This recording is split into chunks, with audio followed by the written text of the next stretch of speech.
came across this tweet today and I would like to discuss it. This person says UConn had the easiest path, then Texas, then South Carolina, and then UCLA. Let's start with the hardest path. Do I think UCLA had the hardest path? No. I do think they had to play the hardest opponent, which is LSU, but I don't think they had the hardest path. I think South Carolina had the hardest path, and I'm about to explain why. South Carolina had to go through Tennessee Tech, Indiana, Maryland, and Duke.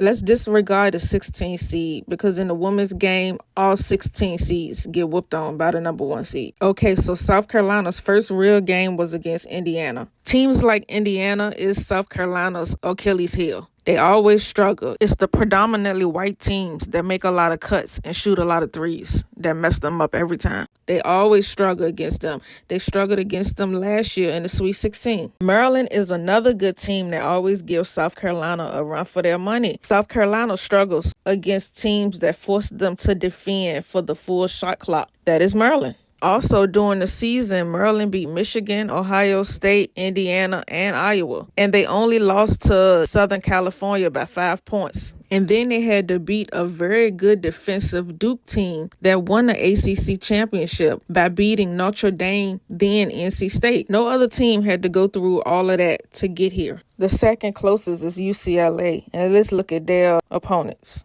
Let's say Richmond and Indiana are comparable. It's both kind of the same style play. Both gave their opponents a run for their money, but both ended up losing. Let's go to the Sweet 16. The difference between Maryland and Ole Miss, Maryland has better offense. Yes, Ole Miss has good defense. Yes, Ole Miss is battle-tested because they played 8 out of the 16 Sweet 16 teams. But out of the 8 teams they played, they lost to 7 of them. They have a hard time closing out games because they have a hard time scoring. LSU is the only team that gives UCLA the edge as far as having the hardest schedule. But LSU shit the bed. While Lauren Best was sitting out for the whole second quarter, LSU did not capitalize. Not only that, but players on their squad didn't show up. We had Kaylin Gilbert playing hero ball, going 0 for 7 instead of passing it to Flaugier, who had the hot hand, or anybody who can actually hit a bucket that night. Unlike LSU, Duke actually wanted to win. They played South Carolina hard until the very last second. That makes for a harder game. That's why I say South Carolina had the hardest route. Texas had an easy path. The only hard game they had was against Tennessee. They got lucky because Notre Dame didn't handle business and ended up playing a TCU team that don't know how to function against physicality.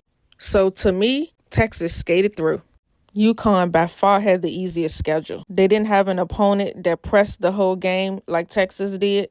They didn't have an opponent that played great defense like UCLA did. They just played a trash Oklahoma team that South Carolina whooped up on twice this season. And then they played a Southern California team with no juju that they struggled against in the first half, by the way. So yes, I agree that UConn had the easiest path to the Final Four. But at the end of the day, it don't matter who got the quote-unquote easiest or hardest. You got to go out there and win. And these 4 teams have done just that. I promise you this, nothing else is going to be easy the rest of the way.